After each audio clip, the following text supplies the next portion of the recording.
Good morning વિદ્યાર્થીઓ, ગયા લેક્ચરમાં આપણે ચેપ્ટર 2 પૂર્ણ કરેલું. હવે જે ચેપ્ટર નંબર 3 છે મધ્યવર્તી સ્થિતિના માપ, બરાબર છે, એની આપણે શરૂઆત કરીએ છીએ. તો સૌપ્રથમ મધ્યવર્તી સ્થિતિના માપ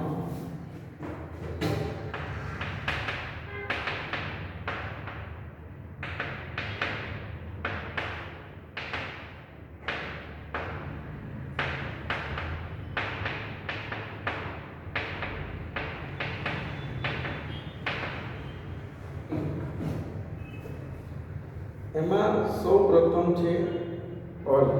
તો સમજો, મધ્યવર્તી સ્થિતિના માપ તરીકે ગયા વર્ષે તમે 3 વસ્તુ ભણતા હતા 10મામાં, પણ મધ્યક, મધ્યસ્થ અને બહુલક, બરાબર છે.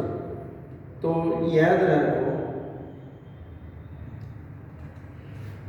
કે મધ્યવર્તી સ્થિતિનું માપ એટલે શું? તો કે કોઈ એક મધ્યક કોઈ વસ્તુનો ધારો કે 20 આવ્યો, તો એના બધા જ અવલોકનો તમે જોશો ને તો 20 થી અમુક અવલોકનો નાના છે ને અમુક મોટા હશે, એટલે બધા 20 ની નજીકના જ હશે. પણ મધ્યક એટલે શું? તો કે બરાબર એક્ઝેક્ટ વચ્ચે, આ બધાની વચ્ચેની જે સંખ્યા એ 20 છે. અને મધ્યવર્તી સ્થિતિ શું છે? બરાબર વચ્ચેનું માપ. આપેલ અવલોકનોમાં જે બરાબર વચ્ચેનું માપ હોય એને મધ્યવર્તી સ્થિતિનું માપ કહેવાય.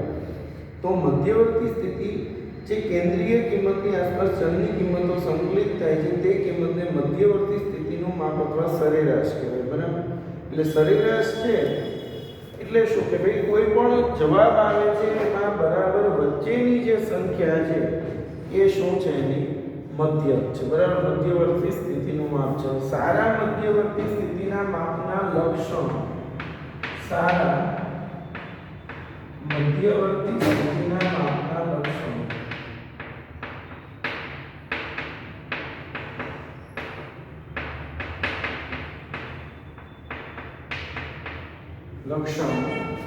એમાં પહેલું,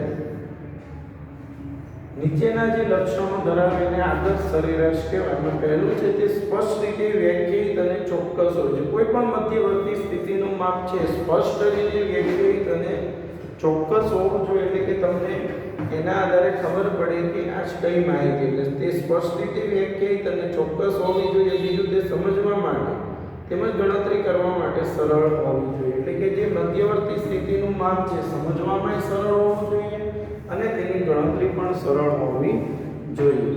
તે માહિતીના બધા જ અવલોકનો પર આધારિત એમાં બધા જ અવલોકનોનો ઉપયોગ થવો જોઈએ. વિશેષ બેઝિક ક્રિયાઓ માટેનું, બેઝિક ક્રિયાઓ એટલે સામાન્ય ગણતરીઓ, બીજી કોઈ ક્રિયાઓ કરવાની હોય તો એના માટે પણ આ મધ્યવર્તી સ્થિતિનું માપ અનુકૂળ હોવું જોઈએ. જો પહેલું શું કીધું? તે સ્પષ્ટ રીતે વ્યાખ્યાયિત અને ચોક્કસ હોવું જોઈએ. તે સમજવા માટે તેમજ ગણતરી કરવા માટે સરળ હોવું જોઈએ. પેજ નંબર 69 ઉપર છે. તે માહિતીના બધા જ અવલોકનો પર આધારિત હોવું જોઈએ. વિશેષ બેઝિક ક્રિયાઓ માટે તે અનુકૂળ હોવું જોઈએ. તે સ્થિર માપ હોવું જોઈએ, એટલે કે એક જ સમષ્ટિમાંથી સમાન કદના જુદા જુદા નિદર્શો લેવામાં આવે તો દરેક નિદર્શમાંથી મળતી સરેરાશની કિંમત લગભગ સમાન હોવી જોઈએ. કેટલાક અતિ મોટા અને અતિ નાના અવલોકનોની વધુ પડતી અસર ન હોવી જોઈએ. મધ્યવર્તી સ્થિતિનો એક બહુ મહત્વનું લક્ષણ છે. અતિ નાના અને અતિ મોટા અવલોકનોની અસર એના ઉપર વધુ હોવી જોઈએ નહીં. તો એક સારા મધ્યવર્તી સ્થિતિના માપના લક્ષણો હતા. આપણે મધ્યવર્તી સ્થિતિના માપ તરીકે 3 માપોનો અભ્યાસ કરીશું. એક મધ્ય, બીજું મધ્યસ્થ અને ત્રીજું બહુલક. મધ્યસ્થ અને બહુલક. આપણે મધ્યવર્તી સ્થિતિના માપમાં 3 માપોનો અભ્યાસ આવશે: મધ્યક, મધ્યસ્થ અને બહુલક, બરાબર છે. એમાં સૌપ્રથમ આપણે મધ્યકની વાત કરીએ. મધ્યક કયો, સમાંતર મધ્યક કયો, બધું એક જ છે, તો ધ્યાન રાખજો.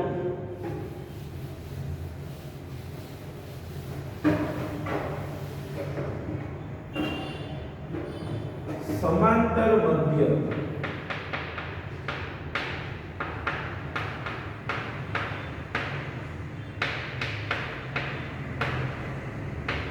અમધ્યક.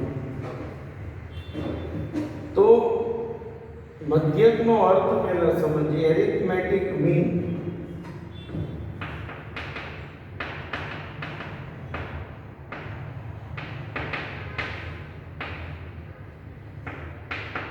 On mean. મધ્યક કયો અથવા એરિથમેટિક મીન સમાંતર. તો એની વ્યાખ્યા શું છે? આપેલી જે સંખ્યાઓ હોય, બરાબર છે, બધા અવલોકનોના સરવાળા, આપેલ બધા અવલોકનોના સરવાળાને અવલોકનોની સંખ્યા વડે ભાગતા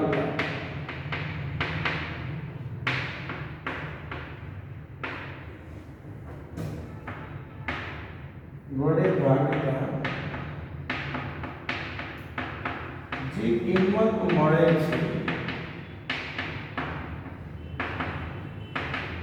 તેને મધ્યક કહે છે. આમ અવલોકનોના સરવાળાને બરાબર કુલ સરવાળાને કુલ સંખ્યા વડે ભાગતા જે કિંમત મળે તેને મધ્યક કહે છે. તેને x બાર વડે દર્શાવવામાં આવે છે. x બાર બરાબર સિગ્મા xi અપોન n. આ એનું સૂત્ર બરાબર છે. હવે આ મધ્યકનું એક સામાન્ય સૂત્ર છે. હું તમને જે સમજાવું છું સૂત્ર, ત્યારે કયા સૂત્રનો કેવી રીતે ઉપયોગ કરવો આખું આપણે સમજીએ છીએ. સીધી રીત અને ટૂંકી રીત, બરાબર છે.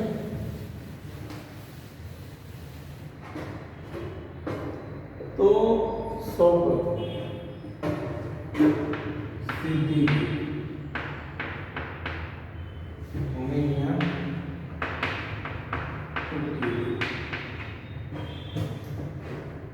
જ્યારે xi આપેલું હોય ત્યારે આ સૂચના બંનેમાં કોમન છે. જ્યારે xi આપેલું હોય ત્યારે આ બંનેમાં કોમન સૂચના.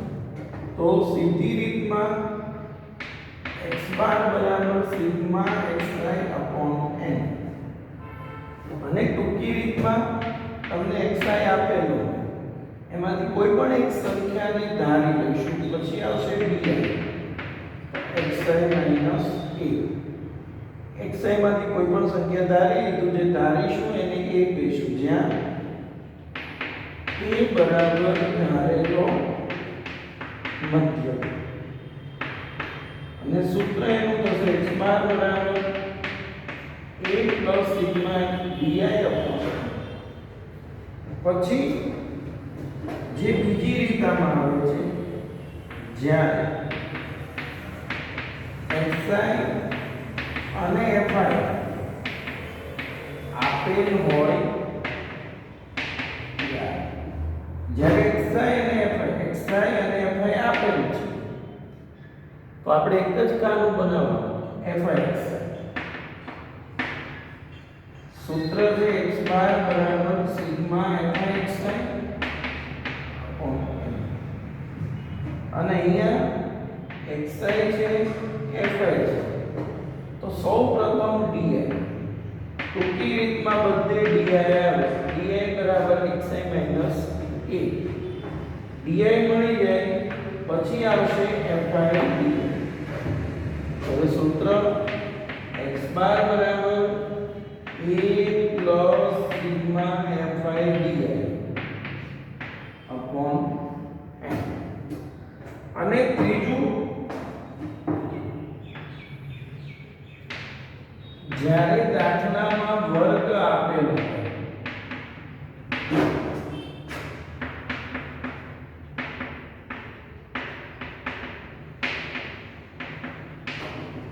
બરાબર છે. પહેલું શું કીધું? xi આપેલું હોય. બીજું શું કીધું? તો કે xi અને fi આપેલું. અને ત્રીજું હવે જે વાત થઈ રહી છે તો કે જ્યારે દાખલામાં વર્ગ આપેલ હોય. હવે સમજો, જ્યારે દાખલાની અંદર વર્ગ આપેલા હોય ત્યારે શું કરવાનું? તો વર્ગ આપેલા હોય તો આપણી જે ગણતરી છે યાદ રાખો, એના વર્ગ અને xi. સૌપ્રથમ આપણે xi એટલે મધ્ય કિંમત અને પછી fi xi. સૂત્ર એ જ છે x બાર બરાબર sigma fi xi upon n. અને અહીંયા ટૂંકામાં શું થશે? વર્ગ fi xi di. di બરાબર xi માઈનસ a અને પછી હવે તો x બાર બરાબર a plus sigma fi di upon n ગુણ્યા c.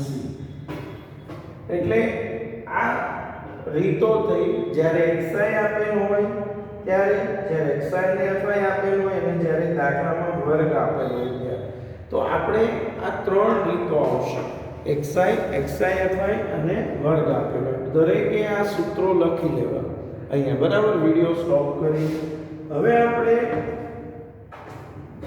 આગળ વધીએ. હવે આપણે આના દાખલાઓ ગણીએ છીએ.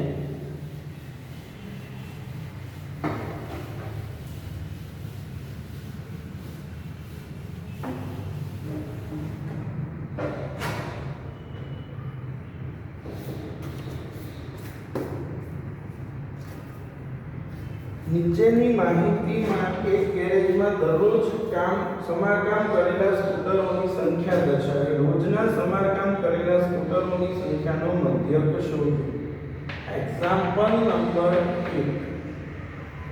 તો x બાર બરાબર સિગ્મા xi upon n 7 + 2 + 4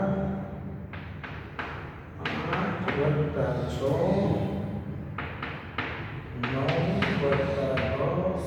વત્તા 10 વત્તા 4 1 2 3 4 5 6 7 8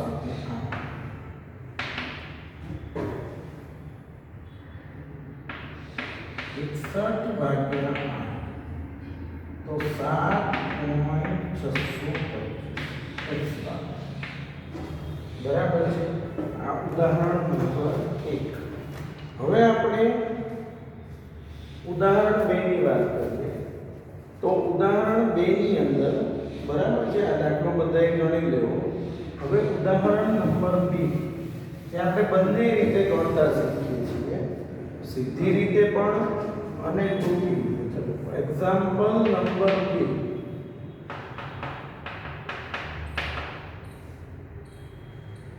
x બાર બરાબર સિગ્મા xi upon n. આ સીધી રીતે હું તમને ગણાવું છું. તો સિગ્મા xi એટલે 126 110 91 115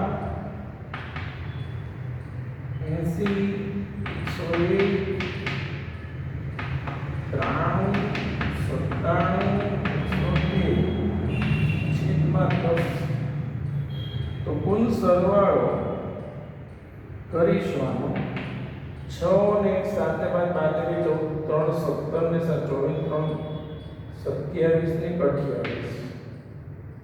2 ને 4 5 ને 9 14 ને 15 16 ને 24 ને 33 ને 42 ને 43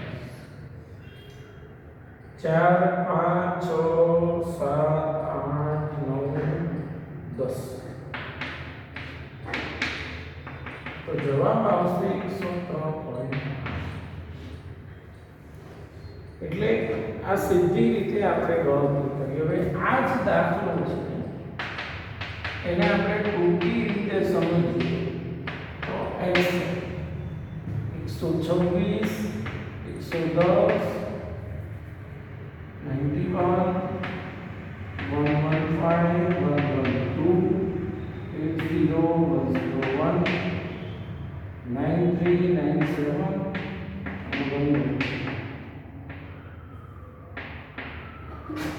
હવે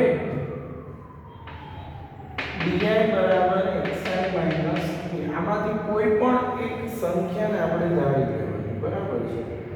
તો એમાં જુઓ ચોપડીમાં 100 ધારેલી છે, આપણે 100 નહીં ધારીએ, આપણે કોઈ બીજી સંખ્યા ધારીએ. તો આપણે 97, 93, 80 આપણે 80 ને ધારીએ. 80 એવો કોઈ નિયમ નથી આ સંખ્યા ધારવી પડે, બરાબર છે. આપણે 80 ધારીએ. 126 માઇનસ 80 એટલે 46, 110 માઇનસ 80 એટલે 30, 91 માઇનસ 80 11, 80 115 એટલે 35, 32, 0, 21, 17 અને 33. હવે આનું ટોટલ કરીશું. 6 ને 1 7 ને 5 12 ને 14 ને 15 ને 3 18 25 ને 3 28, 2 4 6 3 9 10 3 13 3 16 2 18 19 20 3 23. x બાર બરાબર a plus sigma di upon n. a ધારેનો મધ્ય 80, સિગ્મા di 238 સિગ્મા n એટલે 23.8 103. તો એવું નથી કે ચોપડીમાં આપ્યું એ જ વસ્તુ ધારીને ગણવાનું, તમારી રીતે પણ તમે ગણી શકો છો. એ તમને ખ્યાલ આવે કે આપણું પ્રેઝન્સ ઓફ માઇન્ડ કેટલું છે. એટલે આ થયું ઉદાહરણ નંબર 2. હવે આવે છે ઉદાહરણ નંબર 3. તો જો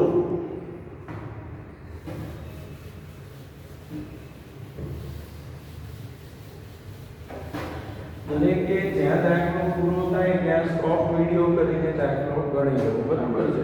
હવે ઉદાહરણ નંબર 3. 20 વ્યક્તિઓના જૂથમાં એટલે n બરાબર 20, વજનનો મધ્ય 55 કિગ્રા એટલે x બાર 55 કિગ્રા મેળવવામાં આવ્યો. ત્યારબાદ માલુમ પડ્યું કે તે પૈકી એકનું વજન 45 કિગ્રા નોંધાવ્યું હતું, જે ખરેખર 54 એટલે 45 ખોટું છે અને 54 કિલોગ્રામ તો એ સાચું છે. તો વજનનો સાચો મધ્યક શોધો. હવે સમજો, સુધારેલો મધ્યક શોધો. આ આખો દાખલો રિવર્સ થશે. તો સૌપ્રથમ આપણે x બાર ઉપરથી સિગ્મા x શોધવાનું, ત્યાર પછી ખોટું વજન બાદ સાચું વજન ઉમેરવાનું, નવો સિગ્મા x મળે અને પછી સુધારેલો મધ્ય. 3 સ્ટેપમાં દાખલો થશે. તો સમજો બધા, ઘણું ધ્યાન આપજો. જો x બાર બરાબર sigma xi upon n, x બાર 55 20, 1100 બરાબર સિગ્મા x.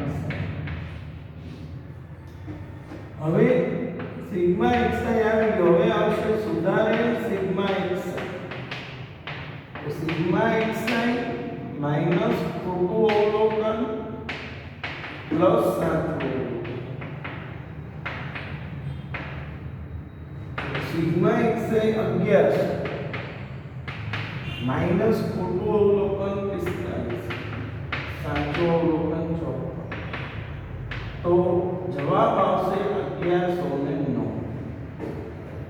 હવે સુધારેલ સિગ્મા x, સુધારેલ x બાર, તો સુધારેલ સિગ્મા xi સિગ્મા n 1109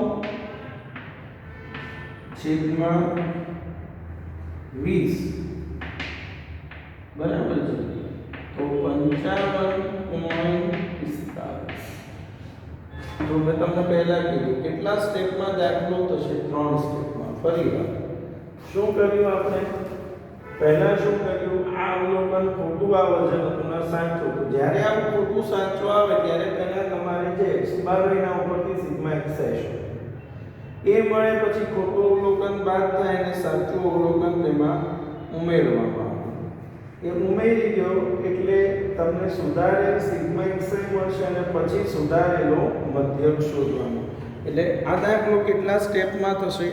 3 સ્ટેપમાં. બરાબર છે. આ થયા ઉદાહરણ નંબર 1, 2 અને 3. ઉદાહરણ 1, 2 અને 3 જે આપણે ગણ્યા. બરાબર છે. હવે આપણે આવતા લેક્ચરમાં આગળ ઉદાહરણ નંબર 4 થી શરૂ કરીશું. બરાબર છે. Thank you.